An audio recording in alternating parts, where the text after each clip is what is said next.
ராகி சப்பாத்தி ரொம்பவே சாஃப்டாக டேஸ்ட்டாக ரொம்ப நல்லா இருக்குங்க. ட்ரை பண்ணி பாருங்கள். ஒரு வாண்டியில் 1 கிளாஸ் ராகிக்கு 1.5 கிளாஸ் தண்ணி ஊற்றி தண்ணி நல்லா கொதிச்சணும். ராகி மாவை கொஞ்சம் கொஞ்சமாக போட்டு நல்லா கரையிட்டே வாங்க.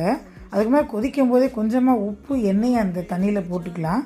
ஸோ ஒரு 5 நிமிஷம் இந்த மாதிரி கிளறினீங்கன்னா நல்லா இப்படி வாண்டியில் ஒட்டாமல் வரும்போது அப்படியே கையில் எடுத்து பார்த்தீங்கன்னா கையிலேயும் ரவுண்டு அதாவது பால் பிடிக்கிற மாதிரி வரணும். இந்த மாதிரி கிச்சன் சர்ஃபேஸ் மேலே போட்டு கொஞ்சம் அந்த கை பொறுக்கிற சூட்டில் இந்த மாவோடு சேர்த்து நல்லா தேய்ச்சிக்கிட்டிங்கன்னா சப்பாத்தி மாவு பதத்துக்கு நல்லா சாஃப்டாக வந்துடும். இந்த சப்பாத்தி ரொம்பவே நல்லா இருக்குங்க. சாஃப்டாக ரொம்ப நல்லா இருக்கும். கூழ், களி, கஞ்சி இந்த மாதிரி குடித்தவங்களுக்கு இது ரொம்ப டிஃப்ரெண்ட்டாக இருக்கும். இந்த மாதிரி எடுத்து நல்லா தேய்ச்சிட்டு எப்பயும் போல் நம்ம தவாவில் போட்டு சுட்டு எடுக்க வேண்டியது தான். சாஃப்டாக நல்லாயிருக்கும். இதுக்கு குருமா, கிரேவி எது வேணால் நல்லா காரசாரமாக வச்சு சாப்பிட்டிங்கன்னா சட்னி கூட நல்லாயிருக்கும். இது 100% டயட்டு ஃபுட்டு வேறு. ட்ரை பண்ணி பாருங்கள். தேங்க்ஸ் ஃபார் வாட்சிங்.